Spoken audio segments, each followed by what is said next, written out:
Olá, meu nome é Carlos Siqueira, seja muito bem-vindo e bem-vinda a este meu canal. Aqui nós falamos de literatura e tentamos falar sempre sobre escritores diferentes, de épocas, estilos, nacionalidades e gêneros diferentes. E hoje, meus amigos, eu trago um gênero realmente diferente para os padrões aqui do canal. Um gênero que eu nunca trouxe. Trouxe já uma obra, duas na verdade, de um gênero irmão. Eu já trouxe aqui mangás, mas hoje, pela primeira vez, eu trago um quadrinho. Um quadrinho alemão, contemporâneo, um quadrinho que vai versar sobre as dificuldades e superações na vida de uma pessoa com deficiência. Um quadrinho que tem a sua história de criação um tanto curiosa, diferenciada, mas eu vou deixar para comentar daqui a pouco, depois da musiquinha de abertura. Hoje vamos conversar brevemente sobre Aprendendo a Cair, de Michael Ross.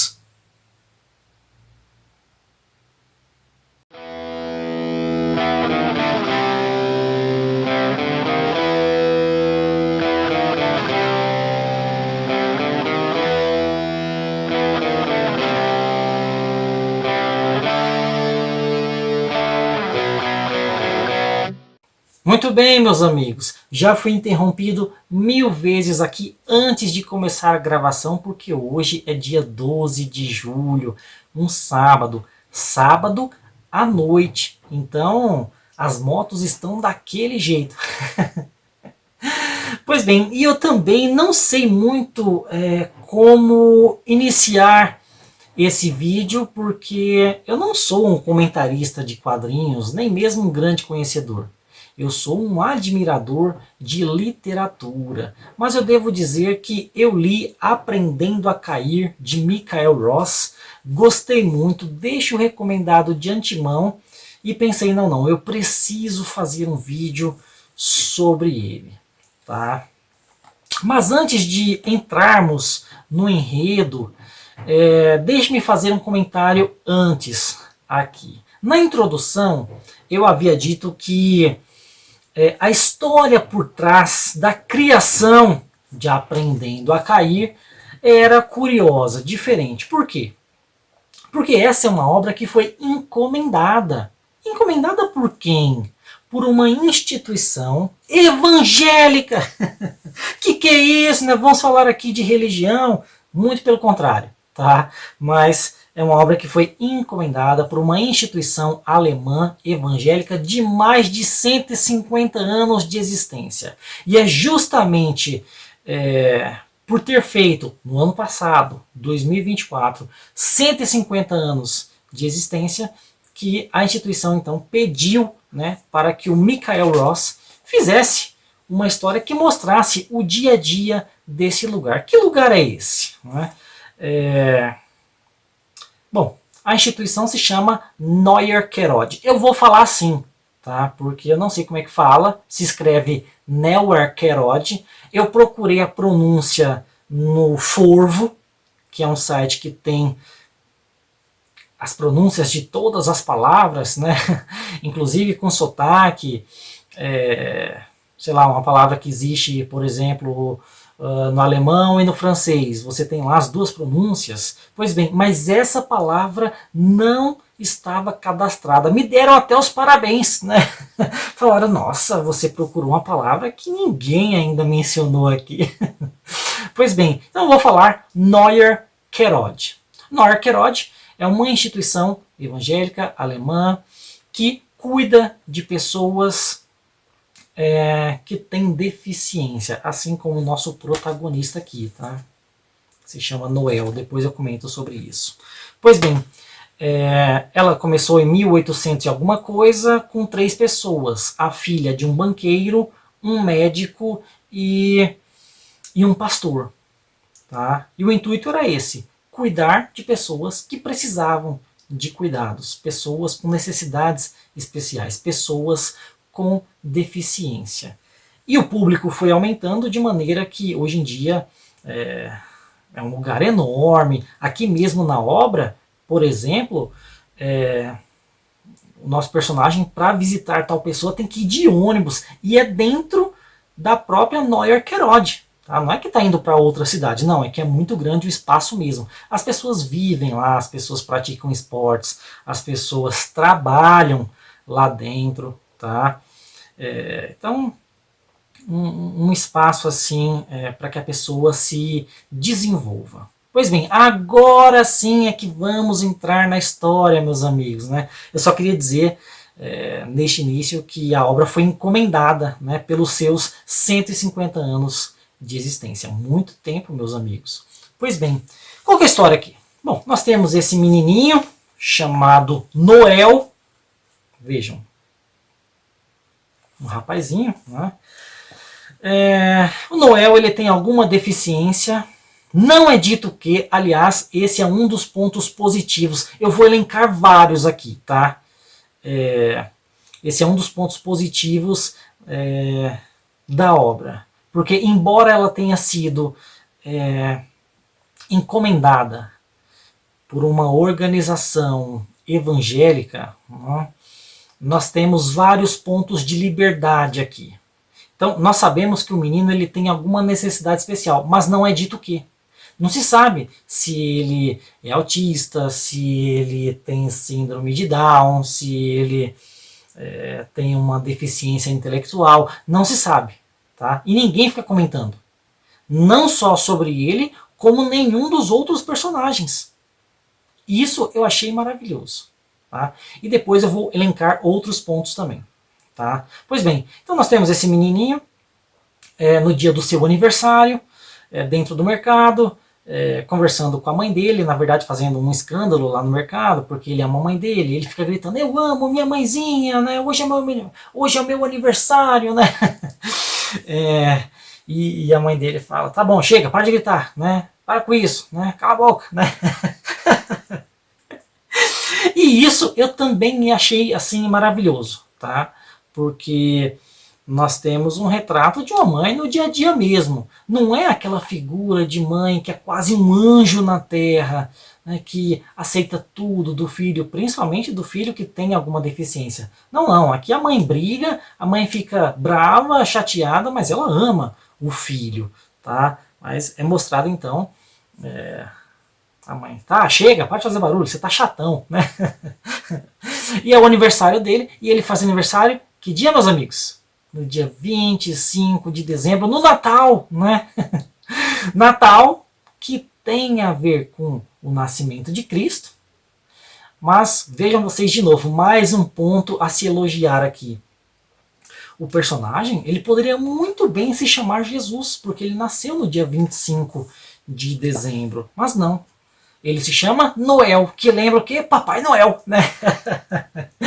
Então, assim, mais um ponto de elogio à obra por sua liberdade, tá? E os seus simbolismos.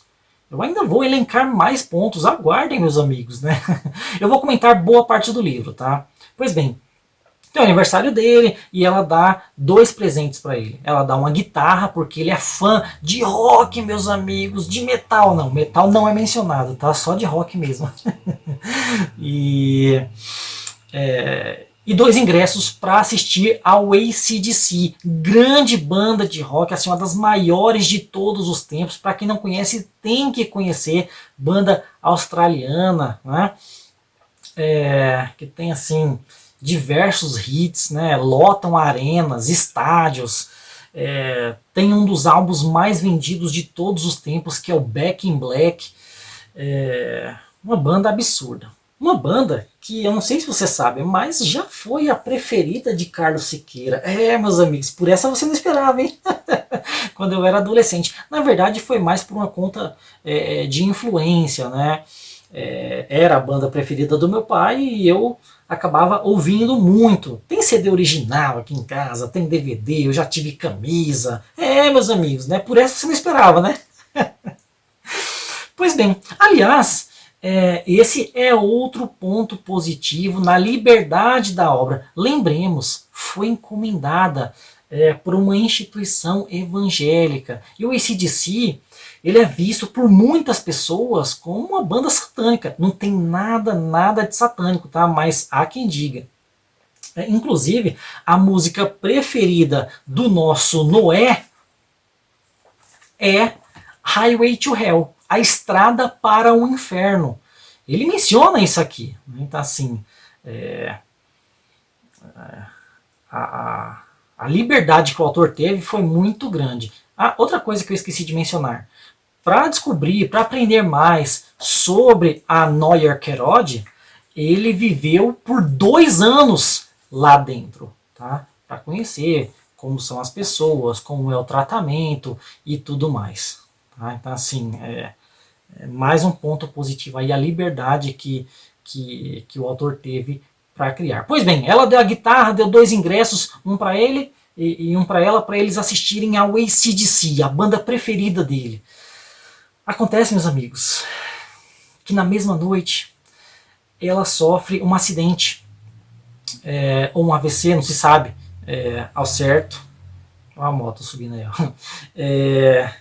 Ele acorda à noite, olha, né, na porta do banheiro, vê que a mãe está caída no chão, sangrando, e ele se desespera. Meus amigos, uma criança com dificuldades, uma criança com deficiência, imagina o desespero. Só mora ele e ela, não tem mais ninguém. Ele fica desesperado, e uma das coisas que ele faz, e isso é muito curioso, né, para tentar se acalmar, é colocar um balde na cabeça, porque isso era o que ele fazia quando estava desesperado. Ele colocava um balde na cabeça, que é uma forma psicológica de você se esconder dos problemas, você não enfrentá-los. E ele pensa, bom, eu faço isso até que o problema seja resolvido, mas calma aí, quem resolve os problemas é minha mãe, e hoje ela está caída no chão, sangrando, quem tem que resolver sou eu, né? Pensa no desespero. Aí ele vai e liga para a polícia, para a ambulância, sei lá, e ele não lembra direito os números, né? Aqui, geralmente é 3 números, né? 190, 192 e por aí vai. Lá é outro número. E aí ele tenta lembrar de uma associação que a mãe dele ensinou para ele de uma maneira lúdica, para ele saber esse número de emergência, e aí ele lembra dos peixinhos. Eu vou tentar achar aqui, meus amigos, para vocês verem. Aqui, ó.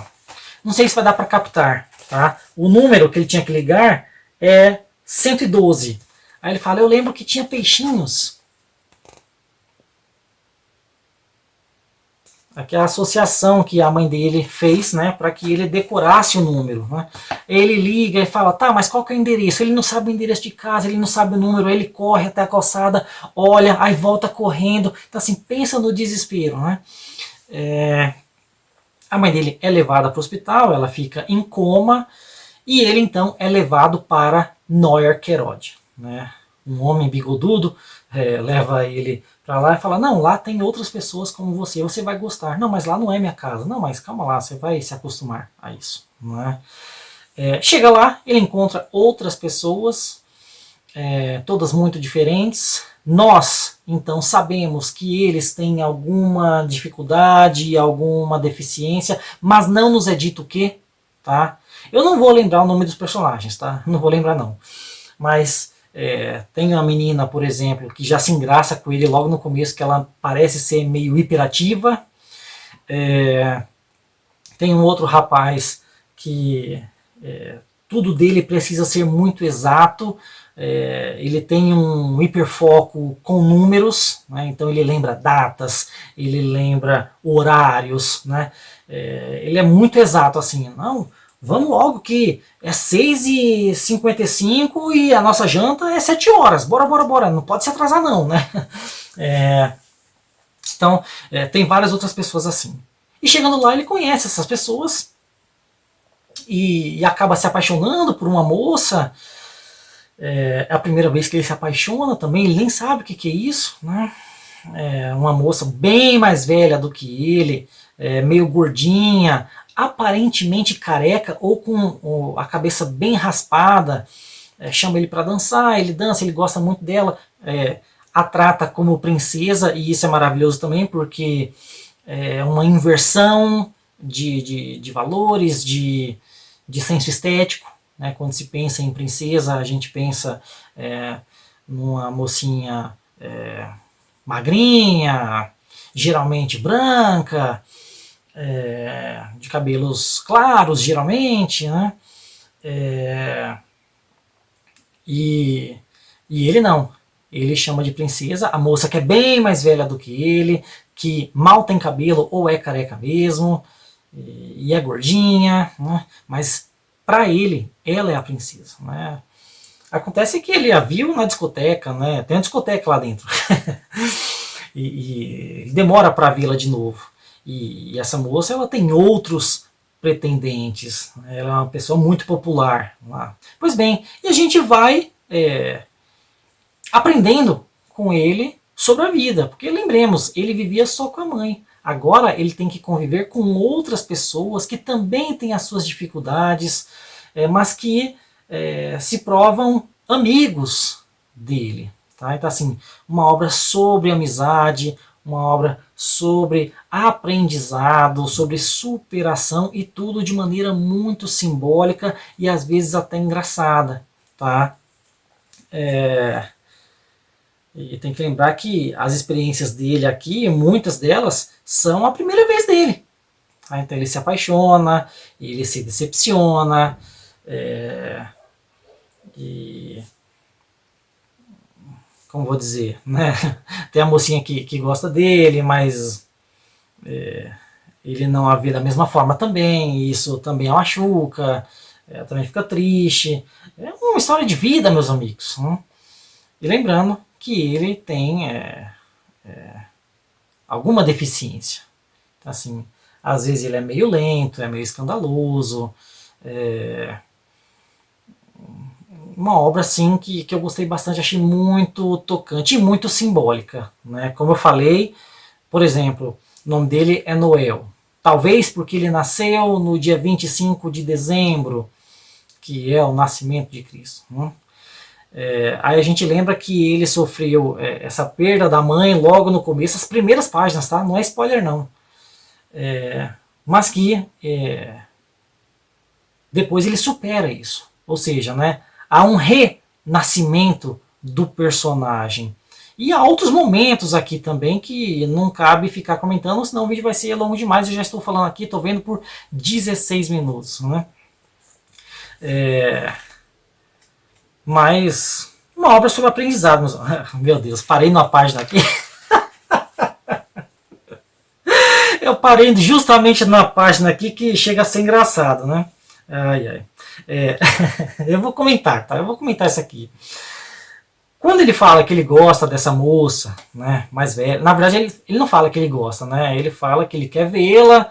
Aí fala, mas por quê? Você está apaixonado? Ele é apaixonado? O que é isso? Aí chega um outro personagem e fala, apaixonado é quando você quer estar junto de uma pessoa, né? Tá, mas quer ficar junto pra quê?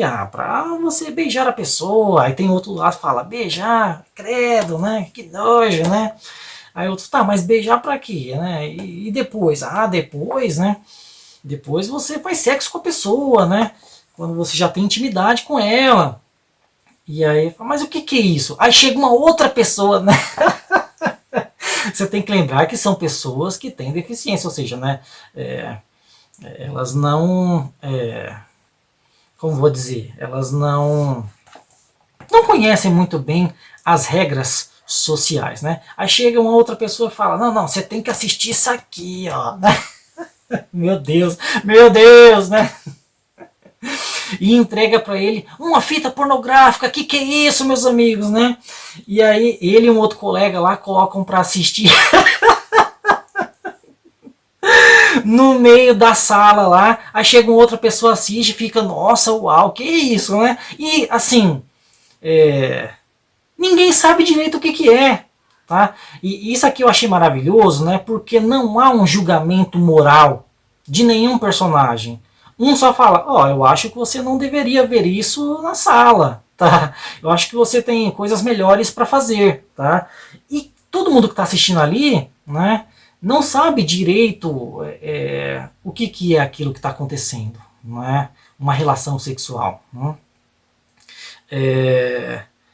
E assim, é curioso porque são sentimentos complexos que eles estão vendo pela primeira vez. Não sabem o que é isso, o que é namorar e nada disso, de relação. Né? E assim, de novo, lembrem que quem encomendou foi uma. Eu já repeti isso 1000 vezes, né? Foi uma instituição evangélica, né? E eles aprovaram que isso fosse publicado, e assim, sem julgamento nenhum, e a obra ganhou, né, 1000 prêmios, tá? Então assim, gostei muito, achei muito divertido, tá? Muito simbólico, tudo que acontece aqui. Eu vou mostrar algumas imagens para vocês, olha aqui, que bonito, né? Os desenhos dos personagens podem não ser dos melhores, tá? Ai, outra coisa que eu ia comentar aqui, né?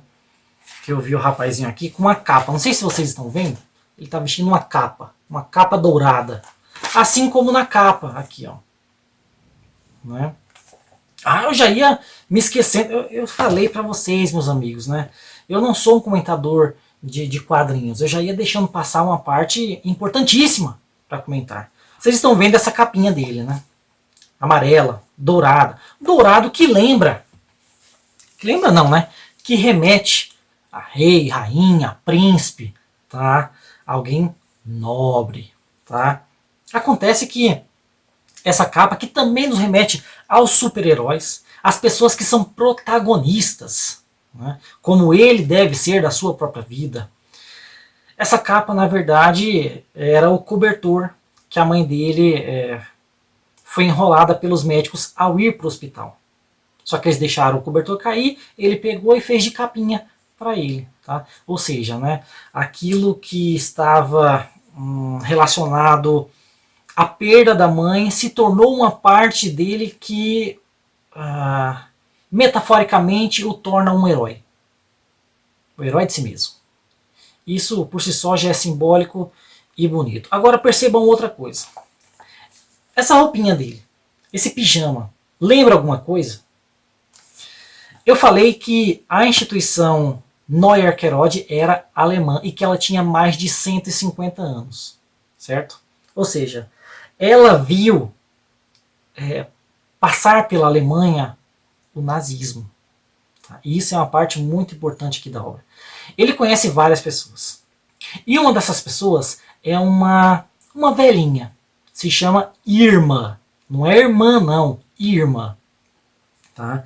E quando ele aprende sobre o passado dela, ela que está sempre num ponto de ônibus, como se estivesse esperando alguém, tá? Ela comenta sobre o irmão dela, que sumiu quando ela era criança, que os dois já moravam aqui em Neuer-Herolde, tá? Mas chegou uma época em que o pastor que cuidava de lá foi trocado por outro que usava uma cruz no braço, a suástica, né? E o irmão dela também usava, inclusive o irmão dela fez em casa a suástica. Não é que ele foi recrutado, não. Ele simpatizou com a turma. Tá? Pesadíssimo. Tá? Pois bem, e vocês devem lembrar que os nazistas, eles não perseguiam apenas os judeus.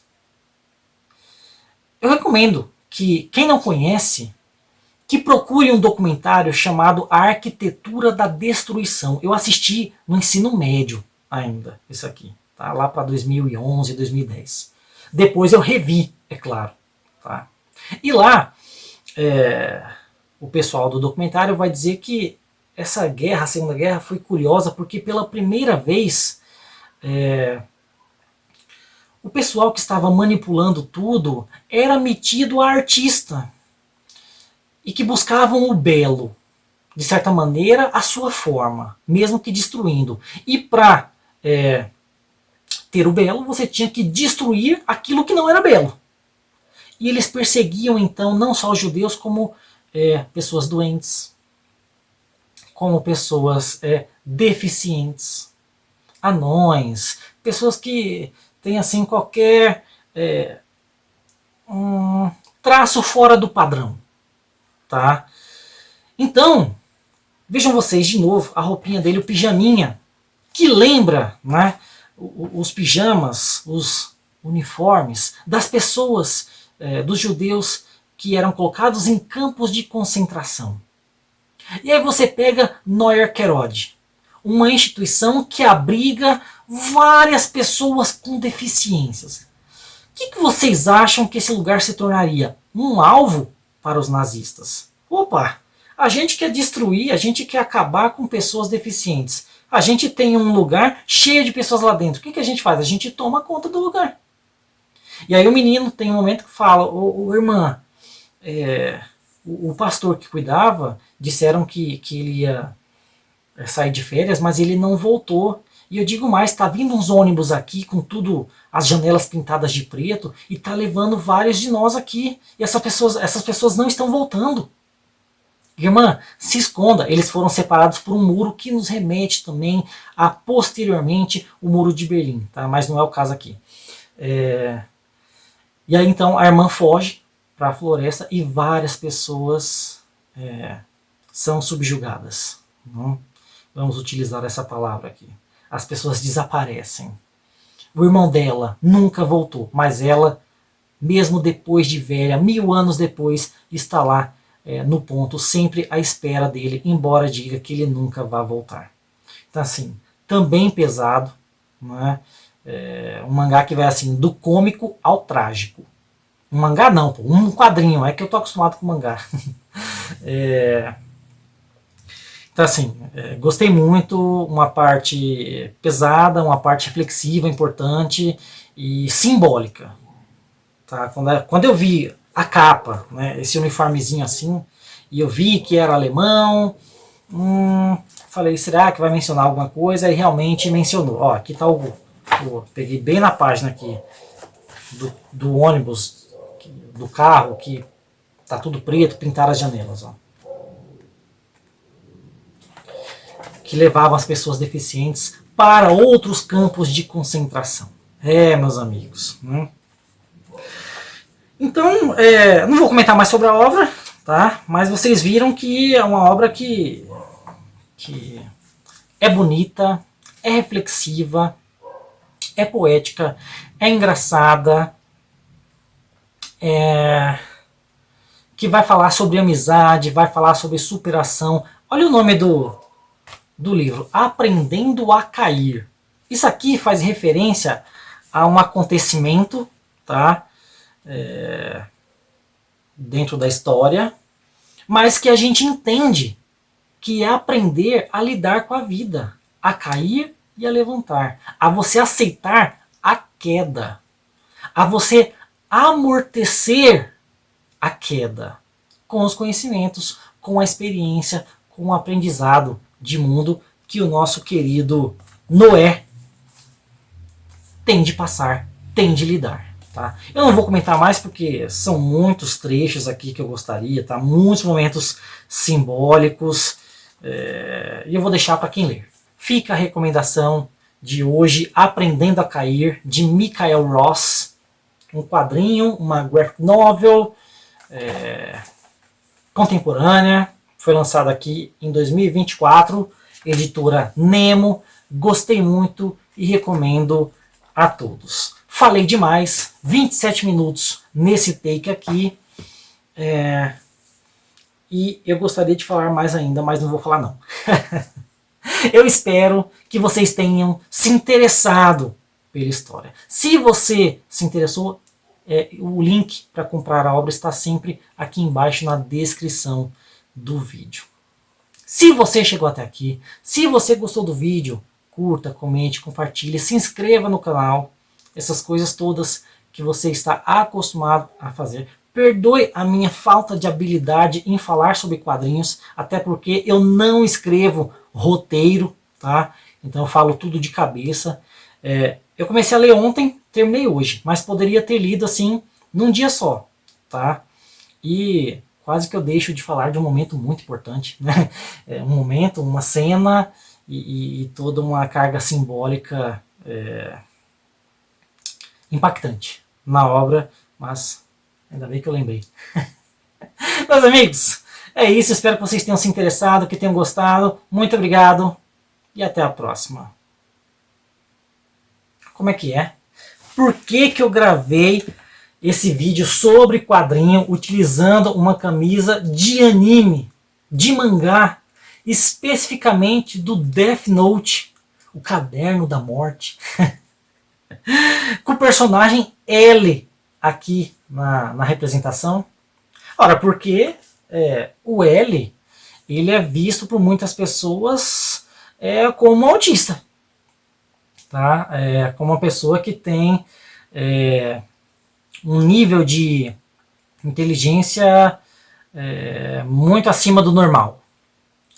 E aí, alguns comportamentos dele são estranhos, como por exemplo a forma que ele se senta, a forma que ele anda, a compulsão por comer doces e tudo mais.